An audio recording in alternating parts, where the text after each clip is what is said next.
Olá, mais uma vez, amigos do canal História e Arte. Bom falar com vocês novamente. Falando aqui então, o professor Marcos Paulo, professor de História Geral, com MB em História da Arte, pós-graduação Lato Sensu em História do Brasil, agora com uma nova titulação saindo diretamente do forno, que é a docência para educação profissionalizante e tecnológica. E neste momento vamos falar sobre uma história geral. História geral mesmo, não é história da arte.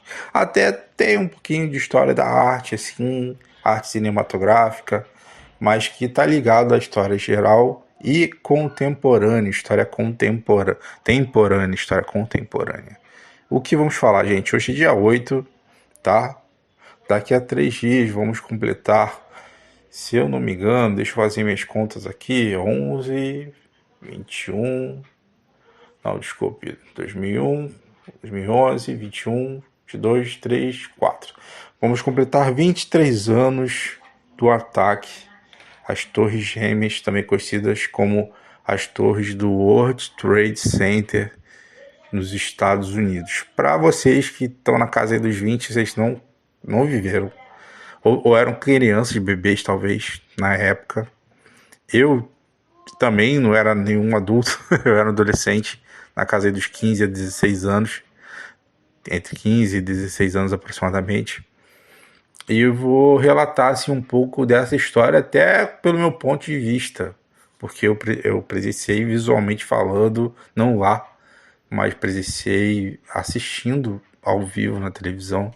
Eu tinha acabado de chegar da escola, e ao chegar da escola eu estava sozinho em casa, eu liguei, não lembro se foi na Globo News, foi um desses dois canais, eu não lembro se era Globo News ou se era Globo TV, um canal Globo. E aí tava passando ao vivo, uma das torres já estava pegando fogo, e a outra eu vi ao vivo, não só eu, mas milhares de pessoas ao redor do mundo viram ao vivo o outro avião batendo na torre. Vamos contar o contexto disso aí, geral. O ataque das Torres Gêmeas não foi o primeiro ataque. Já havia ocorrido um, se não me engano, em 1992 ou 93. Me desculpe se eu estiver errando o ano, mas é um dos dois anos, se eu não estou enganado.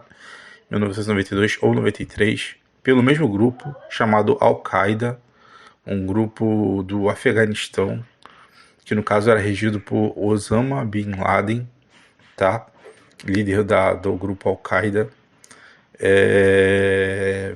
que reivindicava algumas coisas e era contra o estilo de vida ocidental, assim, do jeito que ele era. Apesar que há ressalvas que eu vou comentar daqui a pouco, com relação a esse estilo de vida americano, vamos dizer assim.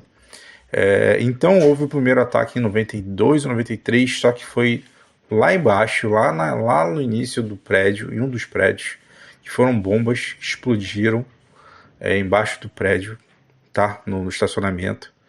Não houveram mortes, houveram óbitos, mas não alcançaram o objetivo deles.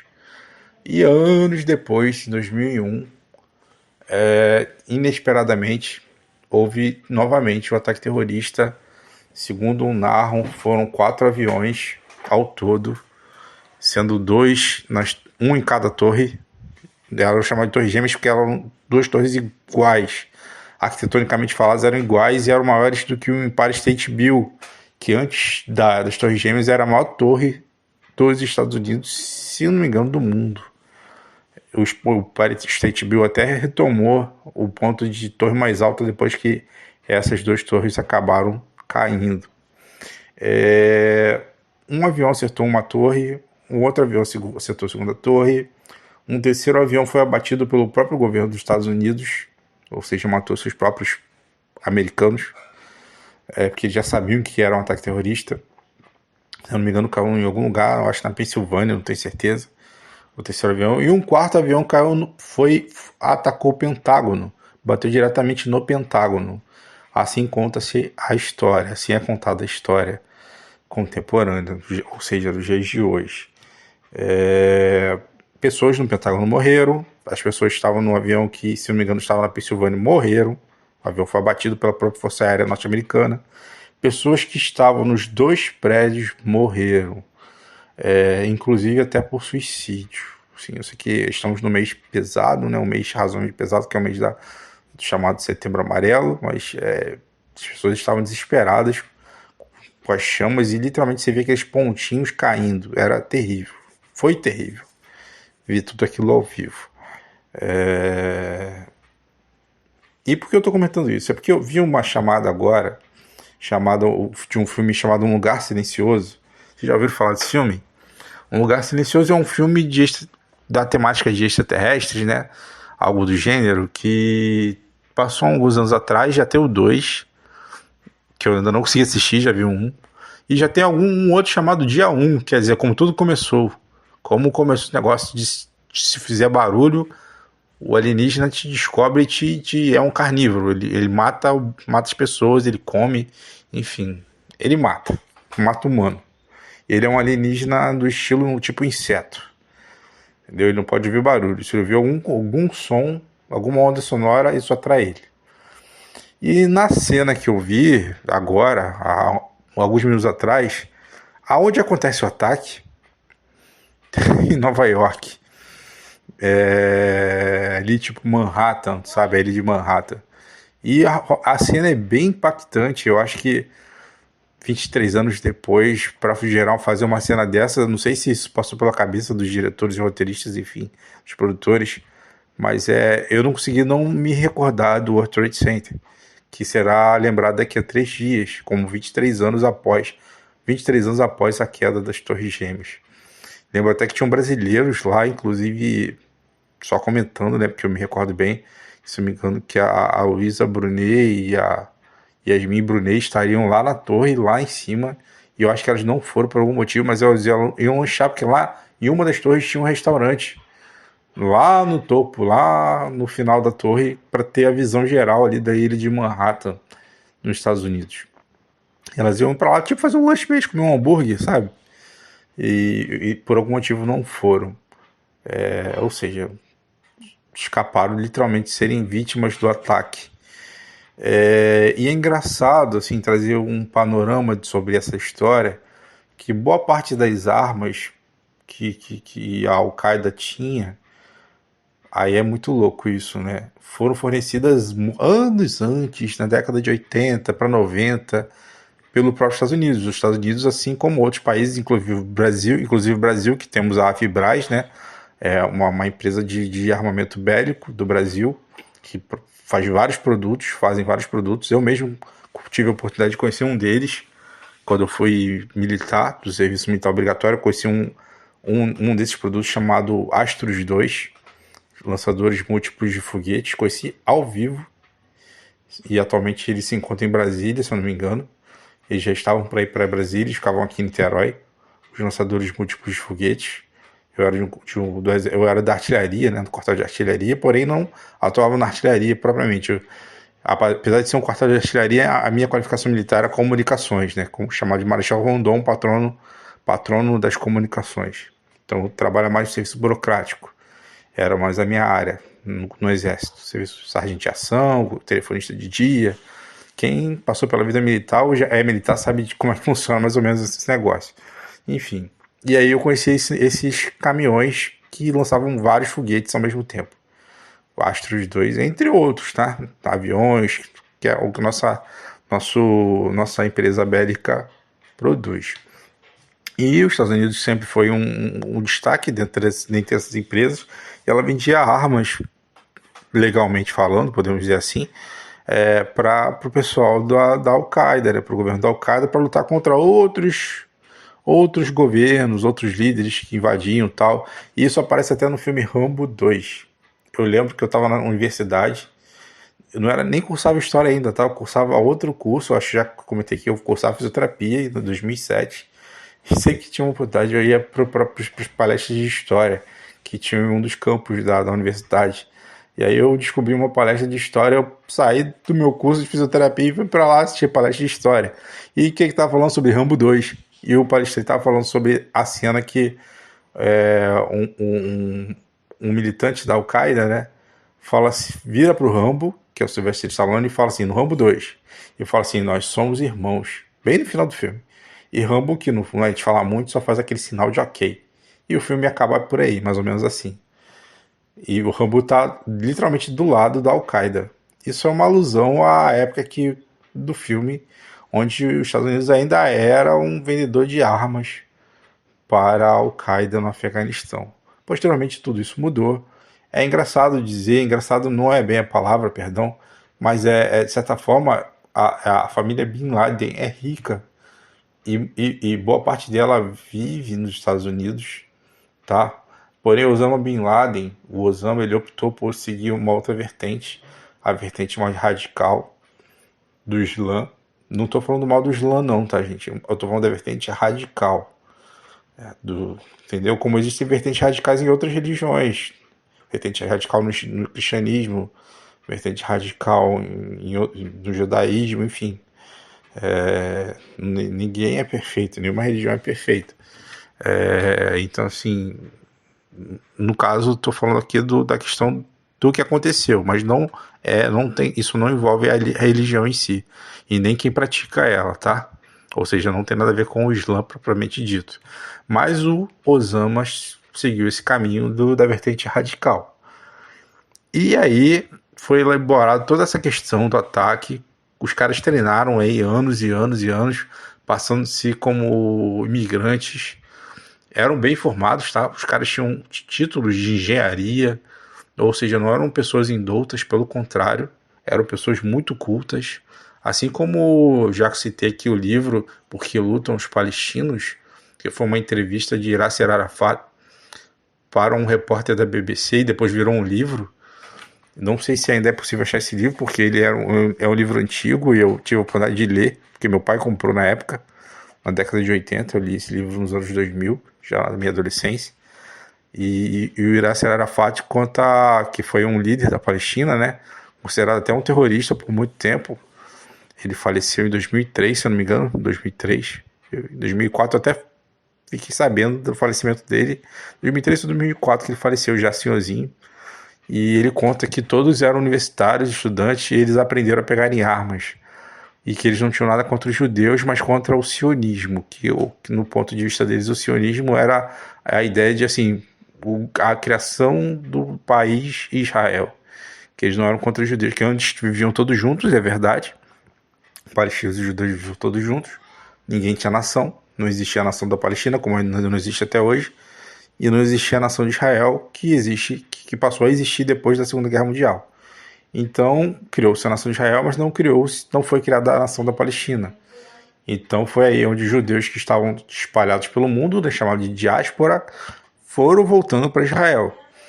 E, consequentemente, os palestinos começaram a se sentir assim, excluídos da situação.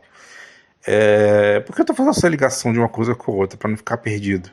É porque tem uma coisa ali acaba ligando a outra sobre essa questão do Islã, tá? Do Islã, assim, mas não do Islã religião. Eu estou falando do radicalismo ligado ao islamismo, que, como eu disse, poderia ser qualquer outra religião, tá? Sendo ela cristã, judaica, entre outros. Estou citando essas três, que elas são as maiores do mundo, né? Segundo as estatísticas, com o maior número de adeptos.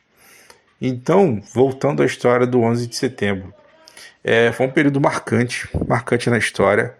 Ter visto essa cena agora de um filme que ainda será lançado no streaming, já passou no cinema, me remeteu na hora, assim, a 11 de setembro, que será daqui a 3 dias, sem contar hoje. Muito provavelmente vocês verão notícias sobre isso na televisão, documentários e afins, relembrando os 23 anos da queda das Torres Gêmeas. Lembro até que tinha uma cena do filme Homem-Aranha que ia para o cinema, onde ele prendia um helicóptero entre as duas torres, e o filme foi reeditado por causa da queda das Torres Gêmeas. O filme ia ser lançado em 2001 e eles tiraram essa cena do filme por causa da queda. Então seria impactante demais você pôr no cinema uma coisa que já não existia, que foi a queda das Torres Gêmeas. Aqueles que sobreviveram, infelizmente, desenvolveram doenças crônicas devido à poeira, que era uma poeira de produtos químicos, né, de obra, de concreto e afins. Muitos morreram até de doenças respiratórias, desenvolveram câncer, enfim, coisas bem complicadas. Além de questões psicossomáticas, né, problemas de saúde mental. E deixo aí esse registro histórico contemporâneo para vocês, falando um pouquinho desses relatos ligados a 11 de setembro de 2001. Faz parte já faz parte atualmente da nossa história contemporânea, ou seja, a história dos dias de hoje, dos dias mais atuais. E fica a dica aí de documentários, tem N documentários, até no YouTube, que são gratuitos, tá? Sobre esse período, e com certeza nos próximos dias, em especial no próprio dia 11 de setembro, haverão reportagens e outros documentários falando sobre esse dia em canais abertos, canais fechados, provavelmente streams, como lembrança daquela data. Muito triste e marcante para o mundo, especialmente para os americanos, né? E para o mundo todo que presenciou aquilo.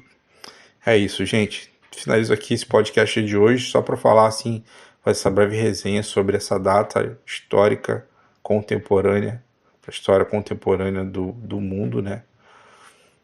História geral, sobre o dia 11 de setembro de 2001. Tá bom? Um abraço para todos. Eu sei que esse foi mais dramático nesse podcast, um podcast um pouco mais pesado pela temática, mas história é isso, né, gente? Não tem como mostrar só um lado da moeda, a gente tem que mostrar os dois, e vocês fazem a escolha do que é bom e do que não é, seguir o que vocês acham que é correto e o que não é. Não cabe a mim doutrinar vocês. Eu aprendi assim com meus professores, já falei isso outras vezes. Meus professores me ensinaram isso, que eu não devo doutrinar ninguém. Pelo contrário, eu devo mostrar os dois lados e vocês podem escolher o que é o certo para vocês. E a história é mutável, como já falei. Se surgir uma fonte nova, como nós chamamos na história, a história muda, tá? Então, até o momento, é isso que nós temos. Mas se surgir alguma coisa nova, até com relação ao World Trade Center, a história pode ser mudada, pode ser alterada. Enfim, existem até teorias de conspiração dizendo que a torre não cai, as torres não caíram por causa dos ataques, mas foi implodida, tanto é que elas caem reto, como se fosse uma implosão, e normalmente na implosão realmente é assim que funciona, por isso que o nome implosão é planejado. Então quando explode, embaixo, dinamitado, a obra cai reta, ela não cai para o lado. E foi bem o que aconteceu com as torres, então existe essa teoria da conspiração também. Agora, por que? Eu não sei. Por que fariam isso? Não tem como dizer, né? Enfim, mas fica aí também esse comentário que eu já tinha esquecido. Mas existe sim essa teoria do que poderia ter, que alguém poderia ter feito, alguém ou alguém, né, um grupo, enfim, não necessariamente Al-Qaeda, para finalizar isso. E detalhe, quando foram atrás de Osama Bin Laden também, os marinheiros especializados, os 60, se eu não me engano, desculpe se eu estiver falando errado, os os 6, que seriam a elite da marinha, né? Seria equivalente a fuzileiros navais brasileiros, que seria a elite da elite. Invadiram a casa de Osama, segundo as imagens mostram, não mostram imagens claras, mas imagens de noite, então é infravermelho, onde dizem que Osama foi assassinado e para que ele não fosse adorado, jogaram o corpo dele no mar. Também existe a teoria da conspiração de que nada disso foi real e que Osama Bin Laden está vivo até hoje. Enfim, é o que eu estou falando, os dois lados da moeda. A gente segue pelo caminho que, segundo a história, conta que sim, os Sikhs invadiram a casa dele, vigiaram, entraram, mataram o cara, a família dele estava toda lá, jogaram o corpo dele no mar para que ele não fosse venerado, não virasse um motivo para que a luta continuasse. Apesar das armas serem todas velhas já, aquelas armas foram vendidas naquela época, nos anos 80, já estava tudo enferrujado, tudo. Se não tiver tratamento, a gente aprende isso no exército também. A arma enferruja, é ferro. Então, assim, eles não tinham armamentos novos, a Al-Qaeda. Porém, receberam um treinamento bem pesado para poderem atacar as torres, entre outros lugares, para onde o outro avião que foi abatido iria, a gente não sabe até hoje. Tem até filmes já, alguns filmes relatando sobre essa temática, filmes hollywoodianos, né? E é isso, gente. É uma história pesada, triste, mas faz parte da história geral do Brasil não, do mundo. e contemporânea. Finalizo o podcast de hoje do História e Arte, tá? A história do dia 11 de setembro de 2001, marcante na história mundial. E nos vemos no próximo podcast do canal História e Arte. Um abraço para todos.